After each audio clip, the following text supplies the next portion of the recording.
जय माता दी दोस्तों, माता रानी आप सब पे अपनी कृपा बनाए रखे। 26 मई 2025 को है वट सावित्री की पूजा। तो चलिए जानते हैं वट वृक्ष के बिना कैसे करें वट सावित्री की पूजा। हिंदू धर्म में पति की दीर्घायु, सुख समृद्धि और संतान की प्राप्ति के लिए किए जाने वाला एक अत्यंत पवित्र व्रत है वट सावित्री का व्रत। इस दिन महिलाएं वट यानी बरगद की पूजा करती है, क्योंकि उसे त्रिदेव ब्रह्मा, विष्णु और महेश का प्रतीक माना जाता है। हालांकि यदि आपके घर में या आसपास बरगद का पेड़ नहीं है तो चिंता करने की कोई आवश्यकता नहीं है। आप घर पर ही शास्त्रों के अनुसार वट सावित्री की पूजा कर सकते हैं। आइए जानते हैं बरगद का वृक्ष न हो तो कैसे करें वट सावित्री की पूजा। अगर आपके घर के आसपास बरगद का पेड़ नहीं है तो फिर एक दिन पहले कहीं वट वृक्ष ढूंढ लीजिए और उसके नीचे से मिट्टी लेके अपने घर आइए। अब उस मिट्टी पर सावित्री और सतवान तथा भैंस पे सवारी यमराज की प्रतिमा स्थापित कर पूजा कर सकती हैं। इसके अलावा आप वट वृक्ष की डाली भी लेकर आ सकती है जिसमें फल लगे हो।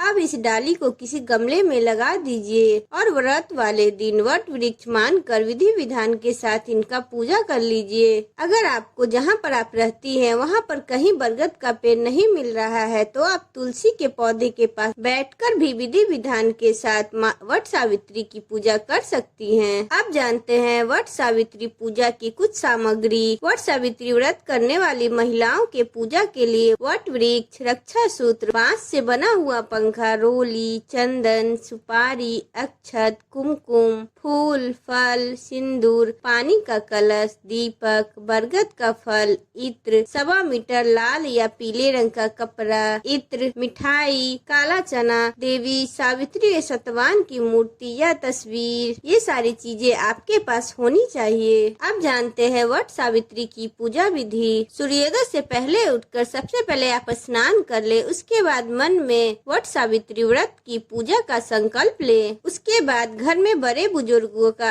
आशीर्वाद ले। वट वृक्ष के समीप बैठकर पंच देवता और विष्णु भगवान का आवाहन करें। 3 कुश और तिल लेकर ब्रह्मा जी और देवी सावित्री का आवाहन करें। ओम नमो ब्रह्मणाय सह सावित्री इहा गच्छ इह इष्ट सुप्रतिष्ठान भव, ये मंत्र बोले। इसके बाद जल, अक्षत, सिंदूर, तिल, फूल, माला, नैवेद्य, पान अर्पित करे। एक आम या अन्य फल लेकर उसके ऊपर से वट पर जल अर्पित करे। यह आम पति को प्रसाद के रूप में खिलाने के लिए चाहिए। कच्चे सूत लपेटते हुए 7-11 बार वट वृक्ष की परिक्रमा करे। वैसे 108 बार वट वृक्ष की परिक्रमा सर्वोत्तम माना गया है। इस व्रत का पारण काले चने के साथ किया जाता है, क्योंकि काले चने के रूप में ही सावित्री को उसके पति का प्राण यमराज ने लौटाया था। उसके बाद वट सावित्री की कथा सुने। इस पूजन में स्त्रियां 24 बरगद फल, आटे या गुड़ के और 24 पूरियां अपने आंचल में रख के 12 पूरियां को बरगद के वृक्ष पे चढ़ा देती है और बरगद वृक्ष का आशीर्वाद ले। इसी के साथ आपका पूजा संपन्न हो जाएगा।